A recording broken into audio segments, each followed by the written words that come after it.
When the Galactic Council first encountered humanity, they thought they had discovered a rare gem among the stars, a peaceful, thoughtful, cooperative species. Urs, or Sol 3, as it was designated in Council archives, appeared to be a world that had evolved beyond war. The first transmissions the Council intercepted were filled with science, music, film, laughter, and stories of hope. While some records hinted at violence, those were assumed to be fictional tales entertainment, nothing more. After all, a species capable of painting the Mona Lisa, composing Beethoven's symphonies, and landing on the moon must have outgrown its primal instincts, right? That belief held firm for nearly 3 years. The Council sent observers, scientists, and diplomats to Earth, embedding them in various sectors of human society from universities and hospitals to art galleries and political institutions. The humans welcomed them with open arms. Gift baskets, cultural exchange programs, shared research, and joint initiatives made every visiting species feel at home. It was hard not to be impressed. The humans were polite, curious, incredibly adaptable, and above all, remarkably friendly. The Council's High Counselor at the time, Thayer of the Andari species, personally spent time on Earth during this golden period. He attended symphony concerts, visited humanitarian conferences, and even toured military academies. Nothing raised any red flags. The soldiers were disciplined, respectful, and well-versed in diplomacy. Their weapon demonstrations were modest, their public statements were carefully worded, and their demeanor was restrained. Thayer was ready to sign off on humanity's full admission into the Council. And then, a conversation happened. A small, almost casual conversation between a junior observer and a human marine changed everything. It started with a question about combat traditions. The observer, curious about a phrase they heard honor in warfare, asked what it meant. The Marchline, a calm and respectful officer named Captain Alexandra Steele, smiled and explained, "That's why we have the Geneva Conventions. They're rules, guidelines for how we fight wars, lines we don't cross, lines we don't cross." The phrase hung in the air like a storm cloud waiting to burst. At first, the observer thought it was some symbolic code of conduct, a cultural thing. But the more Captain Steele explained, the more it became clear. The Geneva Conventions weren't symbolic. They were legal documents, binding, enforced. Not because war was unthinkable to humans, but because it was so deeply familiar, too familiar. The Council had misunderstood everything. Humanity hadn't evolved beyond violence. They had learned to manage it, to restrict it, to define it in precise, chilling detail. What Thayer and the rest of the Council learned next turned their perception of humanity inside out. The Geneva Conventions were filled with terms like prohibited acts, combatant immunity, and non-combatant protections. There were strict rules against chemical weapons, biological agents, targeting civilians, or torturing prisoners. It wasn't just military practice. These rules were part of international law universally acknowledged and publicly upheld. It all sounded noble. Until they understood the terrifying implication. You don't make rules against something unless you've done it before. Unless you've done it enough times that it needed to be stopped. Humanity had done it all. They had bombed cities into dust. They had used chemicals that burned lungs and skin. They had wiped out entire generations, not just soldiers, but women, children, the elderly, anyone who stood in their way. Not always out of malice. Sometimes just because the other side did it first. Sometimes because they believed they had to. The result was the same. Devastation on a scale many species couldn't comprehend. But then, they stopped, not completely, but systematically. They sat down, looked at the ashes of their wars, and said, "No more. Not like this." They wrote rules not to end war, but to civilize it, to place chains on the monster within. To remind themselves that if they ever crossed those lines again, they would become something even they couldn't live with. And they enforced those rules with religious fervor. Violating the Geneva Conventions wasn't just frowned upon, it was prosecuted. Soldiers, generals, even political leaders were held accountable. Some were imprisoned, some executed. Entire nations were forced to reckon with the consequences of what they had done. Humanity, in an act almost unheard of among Council species, chose to hold itself responsible. The Council's observers dug deeper. They found training manuals that outlined how to minimize civilian casualties. They found protocols for ethical interrogation. They discovered entire military units trained to refuse unlawful orders even if it meant disobeying superiors. Humanity had built a military machine with bricks, with safety mechanisms, with legal and moral checks that weren't just theoretical, they were ingrained in every soldier's duty. And yet, that didn't make them weak. That was the final revelation that broke the illusion of harmlessness. Humans were still incredibly capable of violence, lethal, precise, and overwhelming violence. They had simply made the choice not to use it unless absolutely necessary. And even then, to use it carefully, with purpose, and with limits. Their peace wasn't accidental. It was engineered. It was strategic. As Captain Steele later explained during a council debriefing, peace isn't the absence of conflict, it's the presence of control. The truth hit the council like a seismic shock. This species, which had seemed so soft and charming on the surface, was actually maintaining a state of perpetual self-discipline. Every smile, every handshake, every alliance offer was calculated. Not deceptive, but intentional. Consciously peaceful. Every move they made was filtered through an internal code that most species didn't even know they needed. And what made it more staggering was how universal that restraint was. It wasn't just soldiers, it was embedded in their culture. Their children were taught about historical atrocities not to glorify them, but to understand them. Their scientists weighed ethical implications before experimenting. Their doctors practiced triage methods learned in war zones. Even their artists explored themes of conflict, not to incite it, but to process it. What species teaches itself how to destroy and then builds a moral framework to resist the urge? Thier reported back to the council with a new assessment. Humanity was not peaceful because they lacked the capacity for violence.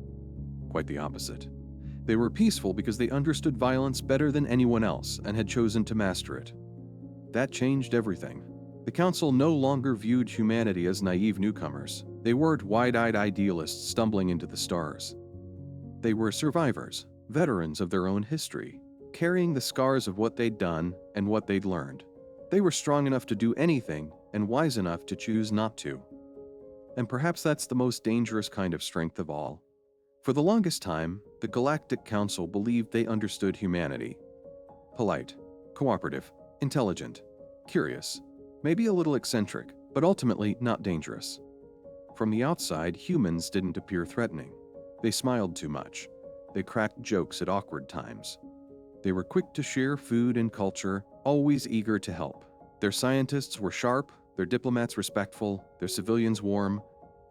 When they arrived at Council space, they came not with fleets of warships, but with songs, stories, and peace offerings. That was the version of humanity everyone saw, the version they wanted others to see. And the Council bought it. They studied the data, compared humanity's muscle strength to that of the Kraken warriors, measured reaction times against the swift-moving Zavari, analyzed bone density, pain tolerance, cardiovascular efficiency. Statistically, humans were at best average. A few outliers existed, of course, but nothing extreme. On paper, humans didn't seem built for war, and yet, something didn't add up. They adapted too quickly. Their learning curve was steep. Within months of interstellar contact, human scientists were improving on alien technology, not copying, advancing. They absorbed council languages like sponges, developed cross-species medical protocols, and suggested new defensive systems for space stations they barely understood. Their engineers proposed faster emergency response times than any simulation had allowed. Their architects suggested structural improvements the Council's AI had overlooked. Somehow, they just got it too fast, too well. At first, the Council credited this to human intellect. Maybe they were unusually creative. Maybe they just learned faster, but there was another layer, one they hadn't seen. The first real crack in the illusion appeared at the Proxima Centaur Cultural Exchange Center, where Captain Alexandra Steele, a representative from the United States Marine Corps, was stationed. She wasn't there as a soldier, at least not officially. Her title was military liaison, though most assumed it was ceremonial. She wore civilian clothes, smiled just like the rest, and spoke softly. But there was something different about her, something no one could name at first. She moved differently. While other humans strolled leisurely through the station's corridors, Captain Steele moved with quiet precision. She scanned exits, noted structural weaknesses, mentally mapped every room she entered. She positioned her bed for optimal escape angles, kept a fire-resistant blanket folded near the door, and maintained a first aid kit with military-grade supplies. When asked about it, she just shrugged and said, "Force of habit." That's when council observers started digging deeper, and what they found shocked them. Humans had been underperforming deliberately. Every physical test, every simulation, every biometric scan had been inaccurate. Not because the technology was flawed, but because the subjects humans had been holding back.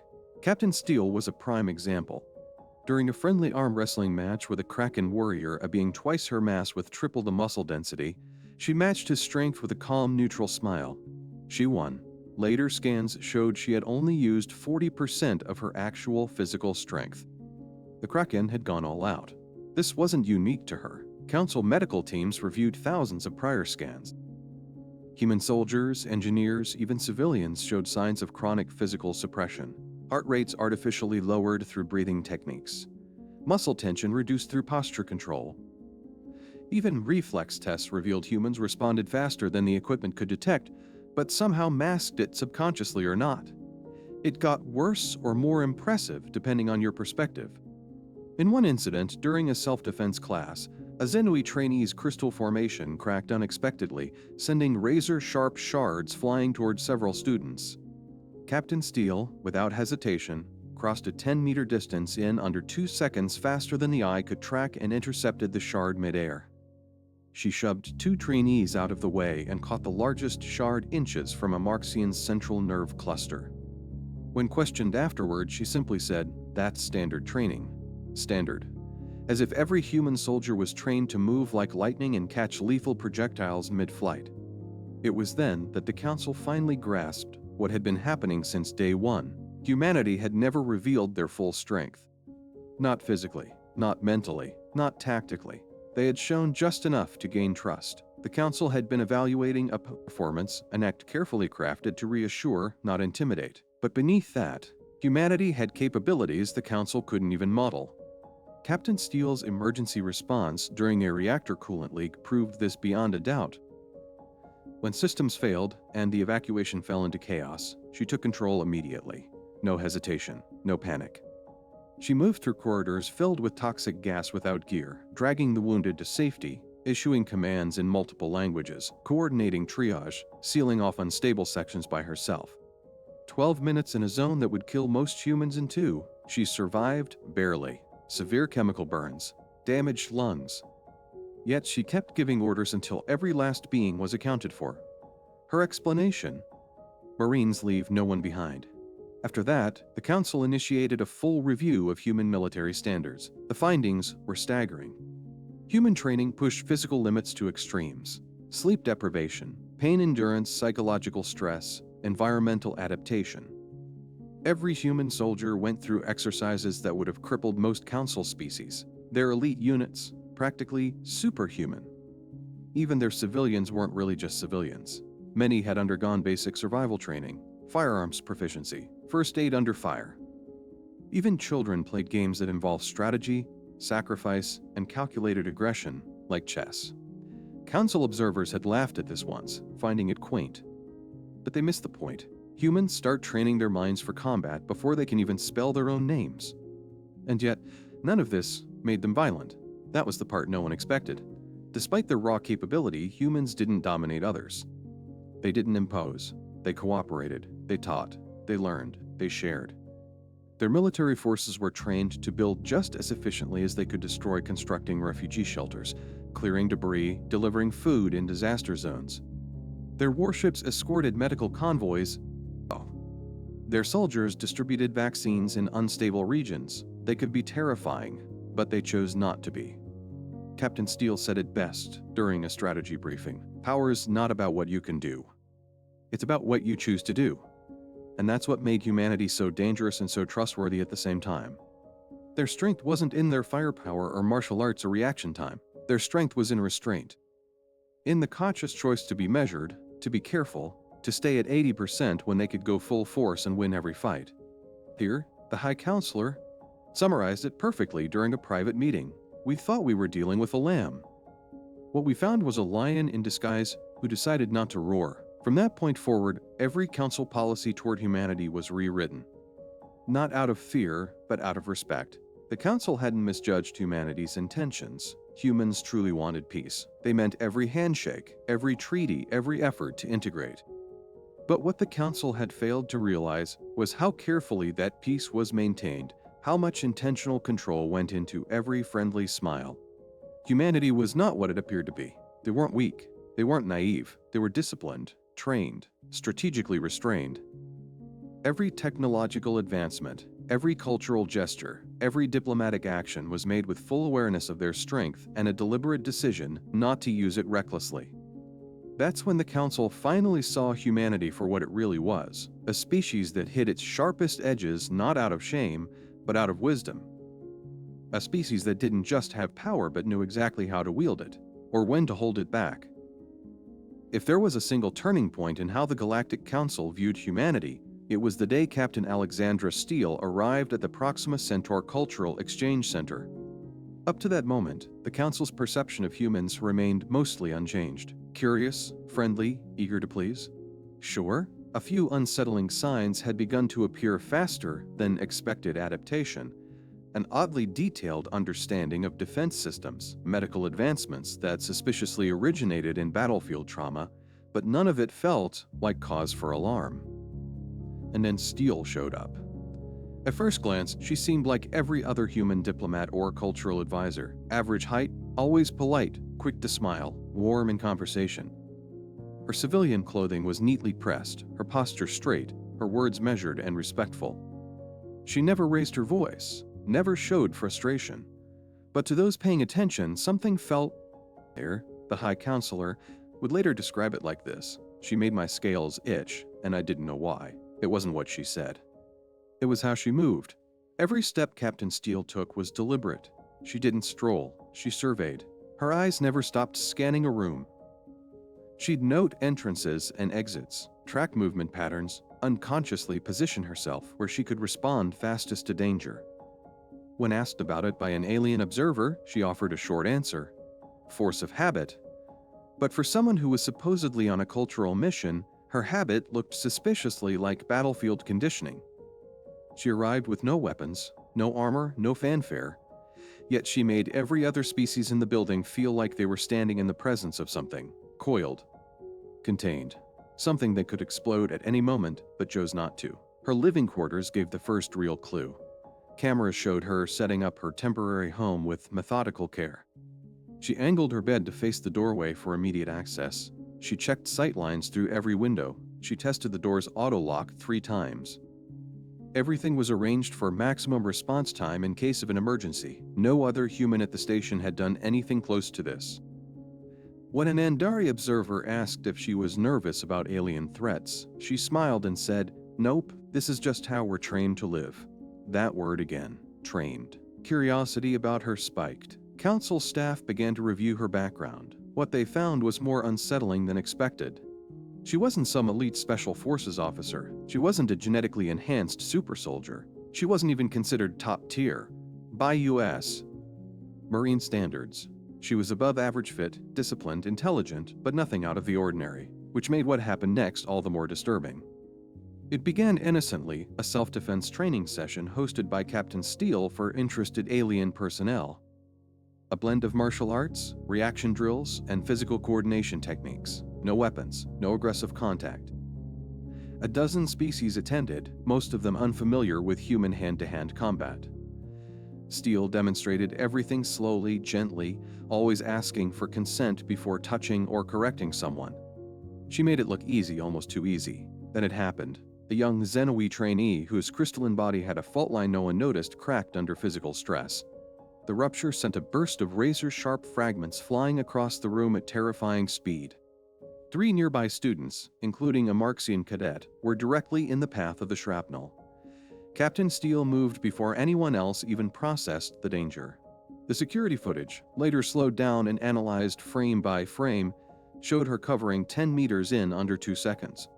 She shoved 2 trainees out of harm's way and snatched the largest shard from the air just inches before it would have pierced the Marxian's nerve cluster, a strike that would have killed them instantly.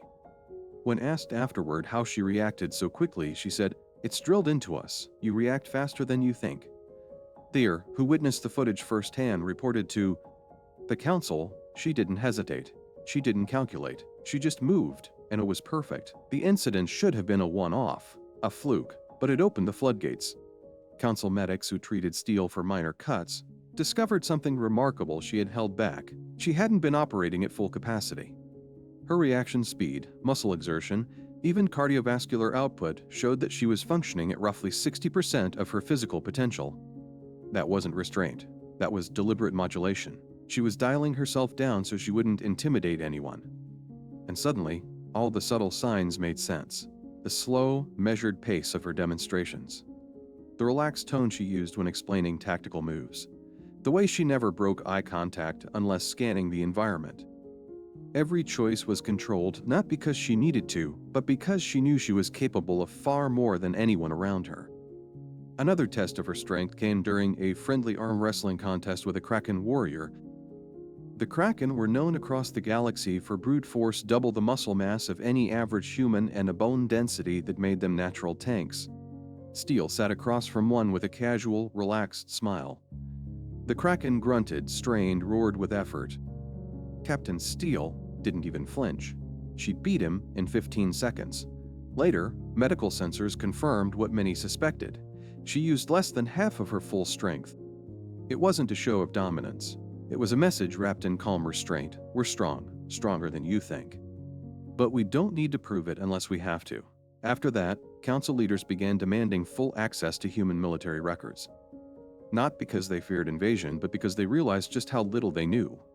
What else were the humans holding back? What else had they mastered but chosen not to show? The answer came unexpectedly during a major system failure at the Proxima Centaur station. An environmental leak in the reactor triggered multiple alarms, structural integrity warnings, oxygen level drops, radiation fluctuations. Chaos broke out, systems failed, doors sealed, panic set in. Captain Steele didn't wait for orders. She took command of the entire evacuation: alien personnel, civilians, engineers, even council security. She directed people through back corridors and manual maintenance hatches. She lifted beams, broke through jammed pressure seals, and carried unconscious bodies through smoke-filled chambers with minimal oxygen and high toxin levels. No protective gear, no backup. She lasted 12 minutes in conditions that should have killed any human within 5.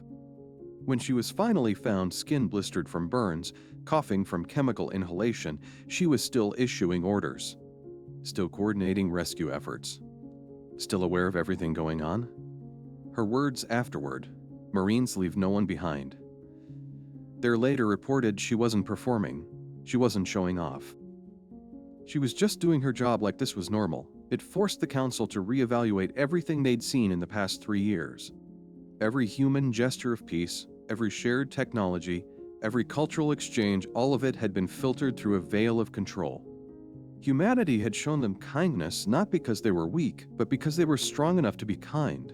Steele herself later admitted in a briefing. Restraint is a part of our doctrine, not just morally, but tactically. We don't want others to fear us. We want them to trust us. That only works if we lead with discipline, not dominance.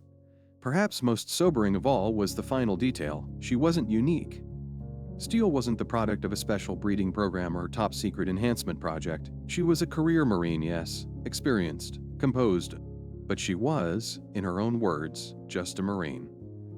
They are summarized at best during a council meeting. If this is what a standard human soldier looks like, someone not even considered elite, then we must accept one simple truth: we have no idea what the limits of their species truly are. And that should humble us. After Steele's arrival, the illusion of harmlessness shattered. The council no longer saw humans as soft or naive. They saw them clearly for what they were: a species that could end wars by force, but chose again and again to lead with peace. For all the surprises the Galactic Council had experienced since first contact with humanity, none came close to the quiet horror sparked by a single phrase: war crimes. It happened not during a battle, not during a confrontation, but in the quiet of a medical bay, with no weapons drawn, no threats exchanged. Captain Alexandra Steele, injured, bandaged, and still calm, sat upright in a recovery pod, speaking with a junior observer named Klee. They were simply talking. Small talk, really. Klee had asked about an offhand phrase he'd heard earlier: honor in combat. What did it mean? Did humans really have a moral code for violence? Steele didn't flinch. She just nodded and said, "That's why we have the Geneva Conventions." Klee tilted his head, confused. "The what?" "The Geneva Conventions," she repeated, as if it were obvious. "Rules of war. They define what we can and can't do in combat. Who we can target, how we're allowed to engage, what kinds of weapons are off limits." At that moment, something subtle but seismic shifted in Klee's expression. His skin pigments began to flicker rapidly, anxiously an involuntary response among his species when encountering something deeply unsettling. "Leaves. For war," he echoed. Steele raised an eyebrow, as if surprised the concept was foreign. "Of course, you can't just go around doing whatever you want in combat. That's how you lose your humanity. We've got laws. No attacking civilians. No torture. No chemical or biological weapons. No scorched earth tactics. There are lines we don't cross even in war." That one statement sent a ripple through the Galactic Council that would echo for months. The idea that a species would create rules to govern war wasn't just strange, it was terrifying, not because it sounded brutal, but because of what it implied. You only make rules about something if it's a problem, if it's happened before, if it's likely to happen again. The Council convened a closed emergency session that same day. High Counselor Thier's report to the Assembly began with one sentence. Humanity did not imagine these atrocities, they performed them. The holographic display that followed was the stuff of nightmares. Historical footage from Earth, never part of humanity's initial data exchange, filled the chamber. Scenes of trenches drowning in mud and blood, cities reduced to scorched concrete and rebar, entire landscapes blackened by firebombs, footage of civilians fleeing collapsing buildings, of children caught in crossfire, of chemical plumes drifting across the horizon. This wasn't science fiction. This wasn't dramatized for effect.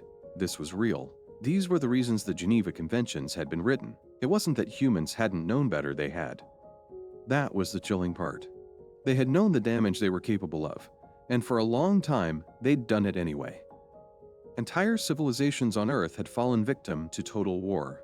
Empires waging campaigns of genocide, superpowers using starvation as a weapon, nations justifying the deaths of millions under the guise of necessity. There had been no rules. There had been no mercy. And then, out of the ashes, they created the Geneva Conventions. The council chamber was silent as Steele's voice played from the recording. Without rules, war stops being combat and becomes slaughter. That statement alone reframed everything the council thought they understood about humanity. The Nebulon representative turned a deep, alarmed crimson, a shade normally reserved for mass casualty events. A Zenari elder, composed of delicate crystalline matrices, flickered unsteadily, signaling shock. Even the gas-based species known as the Valeri condensed slightly, a sign of deep distress. Steele's explanation continued. Our military forces are trained from day one not just how to fight, but how to do it ethically. That means protecting civilians. That means refusing unlawful orders. That means recognizing when killing someone becomes murder. One of the council members, an experienced military strategist from the Kraken species, voiced the obvious question. Why would you need such rules unless you'd already broken them? Steele didn't dodge.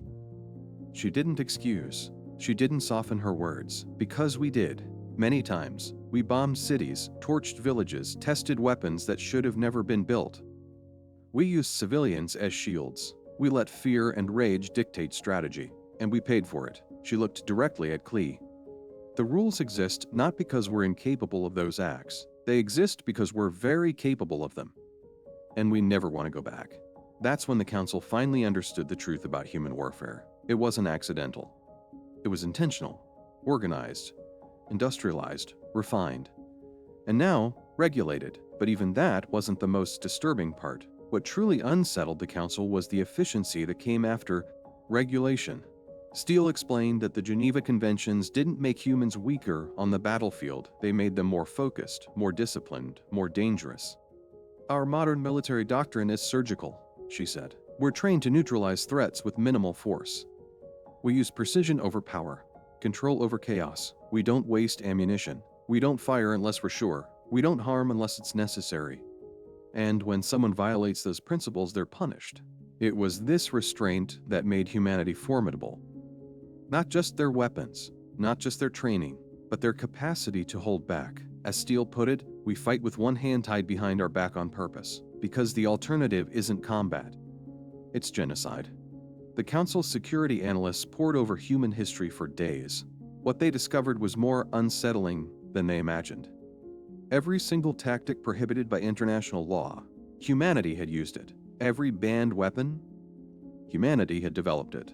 Every strategic mistake, humanity had learned the hard way. And still they fought, but now they fought differently.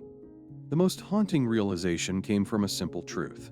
Humans didn't limit themselves because they were weak, they limited themselves because they were strong. Too strong. One internal report from the Council's Defense Bureau stated, "Human military doctrine is not based on capacity, it's based on restraint. Every line they refuse to cross is a line they've already mapped." The war crime statutes were not a sign of progress, they were a warning label. He put it even more bluntly during his next address. Everything they forbid, they have the power to do. And they remember exactly what happens when they don't stop themselves. So what did that mean for the Council? It meant that every interaction they'd ever had with a human had been filtered through a framework of self-imposed rules. Every peace treaty, every research partnership, every shared outpost, every cooperative venture, all of it had been carried out under the constant presence of controlled power, the friendly tone, the open hand, the patient diplomacy. It wasn't naive optimism. It was the result of humanity knowing exactly how bad things could get if they ever let go of the reins. Humanity didn't preach peace because it was their nature. They preached peace because they knew war too well. In the days that followed, Council species scrambled to update their protocols. They reviewed every treaty signed with human governments. They reevaluated every defense system near human space. But to their surprise, there was no panic, no military buildup, no closing of borders. Instead, there was a profound shared respect. Because in that moment, every species in the Council realized that humanity was the one species in the galaxy that had not only survived its own worst instincts, but learned to hold them back. Intentionally. And that made them not just powerful allies. It made them something greater. The revelations about humanity shook the Galactic Council to its core. For years, humans had been viewed as well-meaning newcomers, a little unpredictable, maybe a little intense, but ultimately harmless.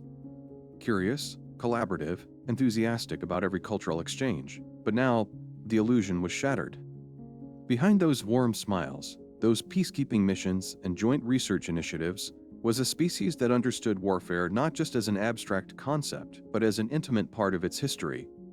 A species that had regulated its own violence through carefully crafted rules, not because they couldn't unleash devastation, but because they knew exactly how much they could destroy and chose not to.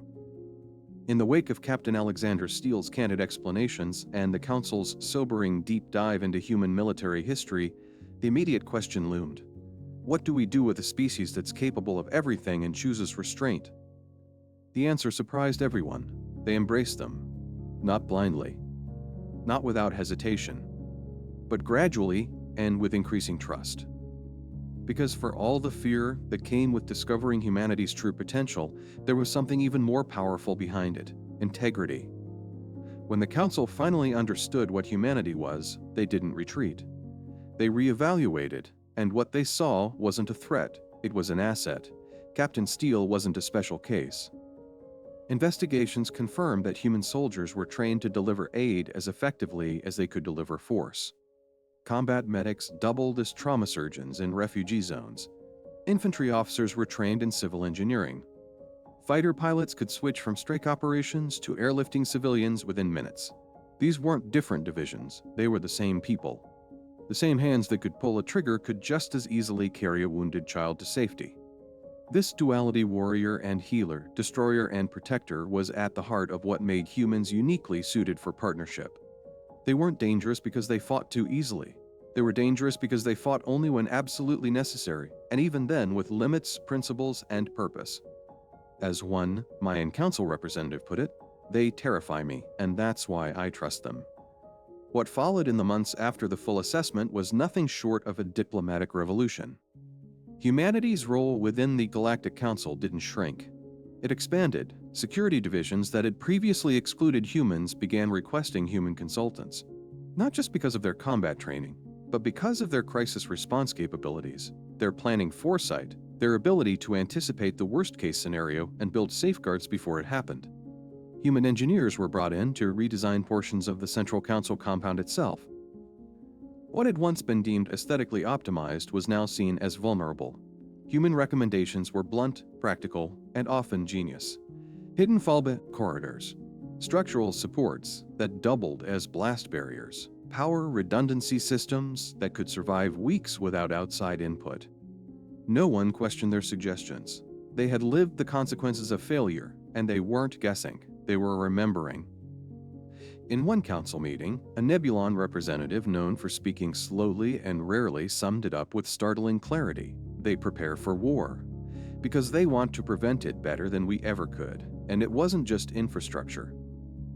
Training centers across council space opened their doors to human instructors, not to teach offensive tactics, but defensive doctrine. Humans led courses in disaster response, emergency medical triage, threat assessment, evacuation protocol, psychological first aid, and more. Alien medics learned from human trauma surgeons. Council security forces trained in human martial arts, designed not for domination but for control. Techniques focused on disarming, protecting the attacker from themselves, minimizing harm to both parties. Even species known for brute strength found value in the idea of a fight ending without a body on the ground. Captain Steele herself led the first interspecies course titled Conflict Avoidance Through Preparedness. She opened with a line that would later be quoted in council training manuals: "The best warrior isn't the one who wins every battle. It's the one who prevents the battle from happening in the first place but is ready when it does." That philosophy resonated in ways no one expected. Council species had, for generations, viewed peace as the absence of strength as something to be preserved by avoiding conflict altogether. Humans, by contrast, saw peace as something you had to work for, train for, plan for, and that mindset made all the difference. Humanity didn't just talk about peace.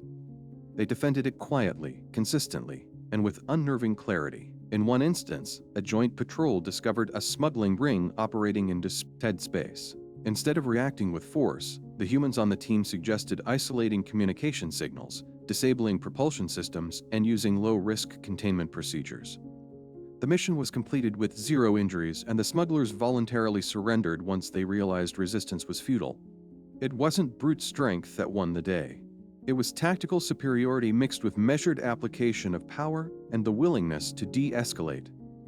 This was the human advantage. They didn't always act like they were the strongest species in the room, but they usually were, and because they didn't flaunt it, others listened when they spoke. They advised caution, patience, clarity of mission, and when they did recommend action, it was because they had already run every other option. Even their diplomatic efforts took on new meaning. Earlier, council meetings had viewed humans as overly cooperative, perhaps even desperate to be liked.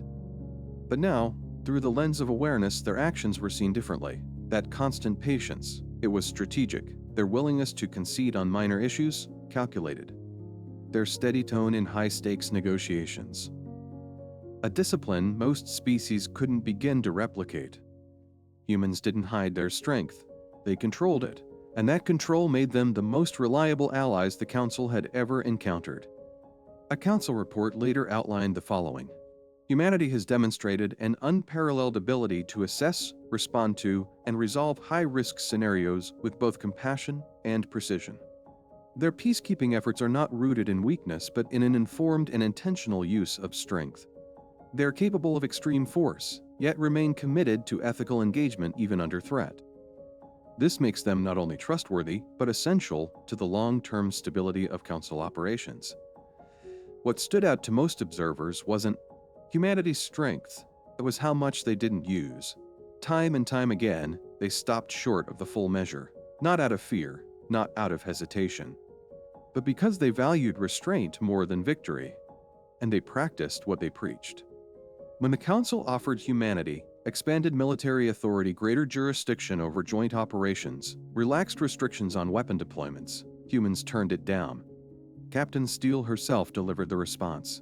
Power without accountability becomes tyranny. We'd rather earn trust than demand it. The message was clear. Humanity wasn't seeking control.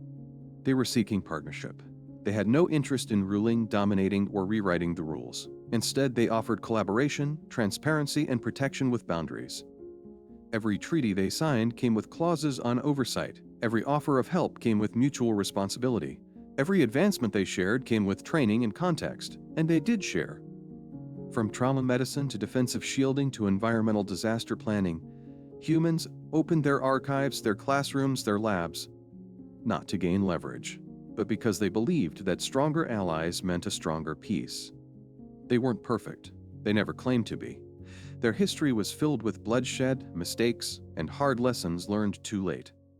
But it was that very imperfection and the humility it created that made them so uniquely qualified to lead in peacebuilding. In a final assessment issued months after Captain Steele's first mission, the Council concluded humanity's greatest weapon is not their strength. It is their choice to wield that strength in service of others, and that makes them not a threat but a promise. And so, the Council chose humanity not just to include them, but to walk beside them. Because when a species shows you how dangerous they could be but instead offers their hand, you take it. The final lesson the Galactic Council learned about humanity wasn't taught in a classroom or displayed in a simulation or even spoken aloud. It was realized slowly, collectively through experience, through watching, listening, surviving moments of danger only to find that, time and again, the humans around them had been holding something back. From their first day of contact, humans were underestimated. They smiled too easily. They apologized too often. They offered assistance without being asked. They brought food, music, stories, and laughter into a galaxy that had grown used to caution, diplomacy, and sterile professionalism. The Council had misread this friendliness as simplicity. They thought humanity's peace was the product of innocence. But what they came to learn, what changed everything, was that humanity's peace was a choice, a discipline, a relentless act of control. Every culture has its warriors. Every species has its defenders. But humanity's capacity for violence ran deeper than any race the Council had ever encountered. Their history was not dotted with conflict. It was shaped by it. War was not a chapter in their story. It was the page they kept rewriting, over and over again, until they realized that something had to change. So they made a choice, not to abandon strength, but to master it. And nowhere was that lesson more clearly demonstrated than in a single, now infamous event at the Proxima Centaur training facility. It started as a standard close combat demonstration. Captain Alexandra Steele had been asked to teach defensive hand-to-hand tactics to a mixed group of Council security officers. No weapons, no high-tech suits, just bodies, minds, and training. Steele stood in the center of the room wearing standard athletic gear. Her stance was relaxed, her tone friendly. Around her stood 30 officers, some twice her size, others bred for speed, some biologically enhanced for strength. Most were curious, a few were skeptical. One, a Kraken warrior, was openly dismissive. He challenged her to full-contact sparring. She declined. Ed, politely, 3 times. She warned that it was unsafe, that she didn't want to embarrass anyone. That full-contact demonstrations weren't necessary for training. But the Kraken pushed. He called humanity weak. Said humans only won battles by hiding behind ships and weapons. Said they were cowards pretending to be warriors. Then he crossed a line. He said humans were nothing without their rules. That was when Captain Steele looked at him, really looked, and said calmly, "Very well." Medical team on standby. The fight lasted 90 seconds. Not because she ended it quickly, but because she had to hold back the entire time. The security footage, later analyzed in military academies across dozens of worlds, showed her flowing around the Kraken strikes with effortless grace. She didn't block, she redirected. She didn't strike to wound. She disrupted balance, targeting nerve points and leverage. Every move was calculated, not to win, not to dominate, but to control. The Kraken never landed a blow. 2 more officers joined in. She disabled both without causing injury. And when, moments later, a security system malfunction triggered automated defense protocols firing live rounds and deploying lethal turrets, she took control of the situation before anyone else moved. She disarmed 3 defense drones, rerouted the evacuation, gave real-time orders in 4 alien languages, calculated structural collapse points faster than the station's AI carried injured officers to safety while dodging live fire. And she did it all without drawing blood. She operated at roughly 60% of her physical potential. Not to test herself, but to protect everyone else. When the chaos cleared and the damage was assessed, no lives had been lost. The only injuries were minor, and at the center of it all was one human soldier, calm, steady, unshaken. When asked later why she hadn't used her full capability, Steele shrugged. That wasn't a real fight. That was training. I don't hurt people unless I have to. Their High Counselor of the Andari species would later write in his journal, "We watched her defeat 30 of our best. She neutralized an entire station lockdown without flinching. And the most terrifying part was knowing deep in our bones that she could have done so much more, but chose not to." That's when the council stopped seeing restraint as a byproduct of culture or training.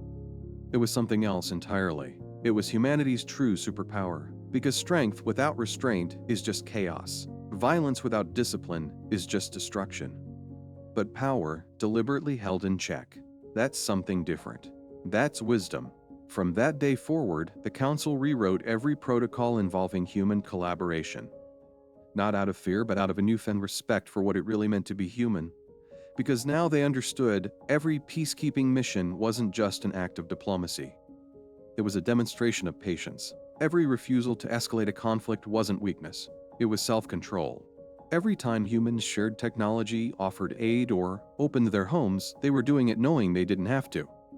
And more importantly, knowing they could have taken so much more by force if they had chosen to. But they didn't. And that's what changed everything. Captain Steele became a symbol, but she wasn't alone. The more the Council learned, the more they realized how many humans lived like this.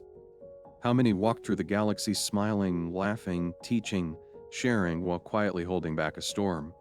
They weren't peaceful by accident, they were peaceful on purpose.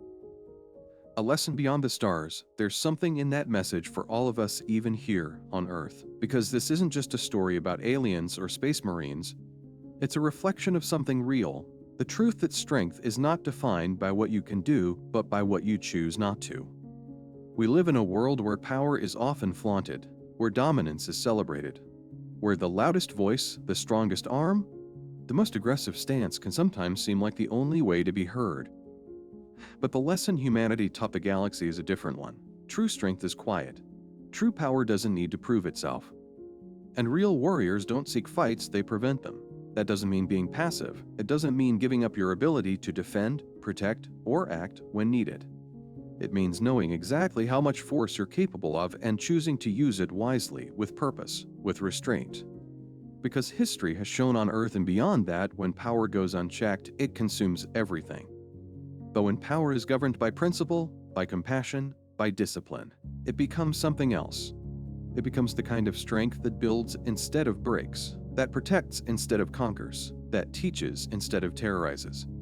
Captain Steele once said in her final debriefing, "If you have the strength to destroy something, you also have the responsibility to protect it." Maybe that's the message we need to remember, whether we're walking the halls of a starship or just living ordinary lives on this planet. Peace is not the absence of power, it's the regulation of it. And in that balance between capacity and choice lies the kind of greatness that even a galaxy full of ancient species couldn't help but admire.